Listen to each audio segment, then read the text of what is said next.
जानिए मनुष्य की जिंदगी को बर्बाद करने वाली ये 7 गलतियां कौन सी हैं। हेलो दोस्तों, आप सभी का स्वागत है। दोस्तों, आज के उपदेश के माध्यम से मैं आपको उन 7 गलतियों के बारे में बताने जा रहा हूं, जो गौतम बुद्ध अक्सर अपने शिष्यों और सांसारिक लोगों को कभी न करने की सलाह देते थे। दोस्तों, अगर आप अपने जीवन में खुश रहना चाहते हैं तो आज से ही ये 7 गलतियां करना बंद कर दीजिए। तो आइए बिना समय बर्बाद किए जानते हैं उन 7 गलतियों के बारे में जो व्यक्ति का जीवन बर्बाद कर देती हैं। नंबर 1, किसी को जबरदस्ती सलाह देना। दोस्तों, सबसे पहले तो ये समझ लीजिए कि हम सलाह क्यों देना चाहते हैं। हम सलाह देना चाहते हैं क्योंकि हम चाहते हैं कि दूसरों को बुद्धिमान लगे, लेकिन होता बिल्कुल उल्टा है, यानी वह हमें मूर्ख समझता है। दोस्तों देखिए, 2 तरह के लोग होते हैं। एक तो वो जो बड़ी बड़ी कहानियां सुनाते हैं लेकिन उनकी बातों का लोगों पर कोई असर नहीं होता, और दूसरे वो हैं जो एक शब्द कहते हैं और लोगों के दिल कांप उठते हैं। इसलिए ऐसा इंसान बनो जिसकी हर बात की वैल्यू हो। एक छोटी सी घटना से मैं आपको समझाता हूँ। एक बार गौतम बुद्ध जंगल के रास्ते से गुजर रहे थे। तभी एक साधु की नजर उन पर पड़ी और वह उनकी ओर आकर्षित हो गए। मित्रों, बुद्ध के प्रति आकर्षण होना स्वाभाविक था, और फिर वह व्यक्ति बुद्ध से पूछता है कि मुनिवर, क्या आप भगवान हैं? बुद्ध कहते हैं नहीं। तब भिक्षु पूछता है, तो फिर क्या आप सचमुच भगवान हैं? बुद्ध कहते हैं नहीं। बुद्ध तब कहते हैं कि मैं भी तुम्हारी तरह एक आदमी हूँ, सिर्फ इतना अंतर है कि मैं जाग रहा हूँ और तुम अभी सो रहे हो। तब भिक्षु बुद्ध कहता है कि तुम्हारे चेहरे की चमक देखकर लगता है कि तुम एक आदर्श व्यक्ति हो। वह एक आदमी है। अतः मैं यह जानना चाहता हूँ कि आपके गुरु कौन हैं और किसके मार्गदर्शन ने आपको एक आदर्श मनुष्य बनाया। बुद्ध कहते हैं कि शुरू में मेरे कई गुरु थे, लेकिन मैं आत्मज्ञान के इस पथ पर अकेला ही चला और मैंने सैकड़ों गलतियां की। उसके बाद मुझे स्वयं ही आत्मज्ञान प्राप्त हुआ। यह सुनकर भिक्षु क्रोधित हो गया और बुद्ध से बोला, जाओ, मैंने तुम्हारे जैसे बहुत से पाखंडी देखे हैं। तुम गुरु का सम्मान लूट रहे हो। बुद्ध का उत्तर बिल्कुल सही था, लेकिन व्यक्ति के भीतर के बुद्ध का उत्तर गलत था। इसके बाद बुद्ध उस व्यक्ति को समझाने के लिए एक भी शब्द खर्च नहीं करते हैं। बाद में उन्हें इस बारे में पता चलता है, लेकिन उस समय बुद्ध अपनी ऊर्जा और समय बर्बाद नहीं करते। नंबर 2, अपने आप को किसी वस्तु, व्यक्ति या परिस्थिति से बांधना। दोस्तों, ये जिंदगी 2 रास्तों पर आधारित है। पहले आप प्रगति करोगे और फिर विनाश की ओर जाओगे। तो एक बात तो तय है कि अगर आप अभी प्रगति नहीं कर रहे हैं तो आप हर पल विनाश की ओर बढ़ रहे हैं। ये बात भले ही आप जानते हो या नहीं। दोस्तों, लोग नशा इसलिए नहीं छोड़ते क्योंकि उन्हें अभी तक पता नहीं होता कि यह भविष्य में कितना विनाशकारी हो सकता है। इसलिए जो चीजें आपके भविष्य में बाधा बन रही हैं, उन्हें धीरे धीरे ही सही आज से ही छोड़ना शुरू कर दें। फिर आपकी जिंदगी धीरे धीरे बदलने लगेगी। नंबर 3, हर किसी की सलाह को ज्यादा गंभीरता से न लें। दोस्तों, उसकी सलाह को गंभीरता से न लें जो देने लायक न हो। कैसे पता करें कि कौन योग्य है और कौन नहीं?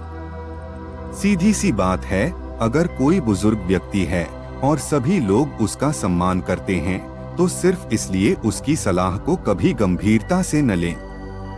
बड़े बुजुर्ग अच्छी सलाह देते हैं, लेकिन यह हर बार सच नहीं होता।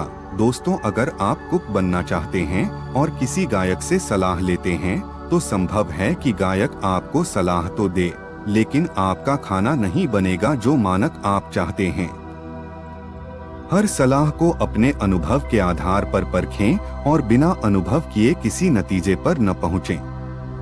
तो दोस्तों, हर किसी की सलाह को गंभीरता से ना लें। नंबर 4, न तो अपनी माँ का अपमान करें और न ही किसी को आपका अपमान करने दें। इस पूरी दुनिया में अगर कोई है जो आपको निस्वार्थ भाव से प्यार करता है तो वह आपकी अपनी माँ है। दोस्तों, गौतम बुद्ध की माता, जिनका नाम महामाया था, ने बुद्ध को जन्म देने के 7 दिन बाद अपना शरीर त्याग दिया था। उसके बाद बुद्ध की मौसी, जिनका नाम रानी प्रजापति था, ने उनका पालन पोषण किया। गौतम बुद्ध ने अपने उपदेशों में अक्सर सांसारिक लोगों को यह सलाह दी है कि उन्हें अपनी माँ से प्यार करना चाहिए और उनकी देखभाल करनी चाहिए और न तो अपनी माँ का अपमान करना चाहिए और न ही किसी और को ऐसा करने देना चाहिए। लेकिन देखो मनुष्य का स्वभाव क्या है, वह उससे भी प्रेम करता है जो उससे प्रेम नहीं करता। अपनी माँ के लिए कुछ अच्छा करें, उन्हें वह जीवन दे जिसकी वह हकदार हैं। नंबर 5, दूसरों के बारे में सोचते रहना। नोट, प्रत्येक शब्द को ध्यान से सुने। दोस्तों, अगर आप ध्यान से देखेंगे तो पाएंगे कि आप सारा दिन दूसरों के बारे में सोचते रहते हैं और फिर अंत में दुख ही मिलता है। इसलिए स्वार्थी बन जाएं और खुद से प्यार करें, लेकिन एक बात याद रखें कि खुद से किसी से प्यार करने या स्वार्थी होने का मतलब यह नहीं है कि आप दूसरों को नुकसान पहुंचाएं। मित्रों, बुद्ध भी स्वार्थी हो गए थे ताकि उन्हें ज्ञान प्राप्त हो सके। जब उन्हें आवश्यकता पड़ी तो उन्होंने अपने पिता, पुत्र, पत्नी या राज्य के बारे में नहीं सोचा और केवल अपने बारे में सोचा और सब कुछ छोड़कर जंगल में चले गए। इसलिए जीवन में स्वार्थी होना जरूरी है, लेकिन सही मकसद के लिए और ताकि इससे किसी को नुकसान न पहुंचे। नंबर 6, अपने आप को सबसे बुद्धिमान समझना बंद करें और सीखना बंद करें। दोस्तों, हमारे समाज में ऐसे बहुत से लोग हैं जो अपने आप को सबसे बुद्धिमान मानते हैं और हमेशा कहते हैं कि उन्हें सब कुछ आता है। ऐसे लोग कभी भी कुछ नया सीखने की कोशिश नहीं करते, जिसके कारण वे हमेशा पीछे रह जाते हैं।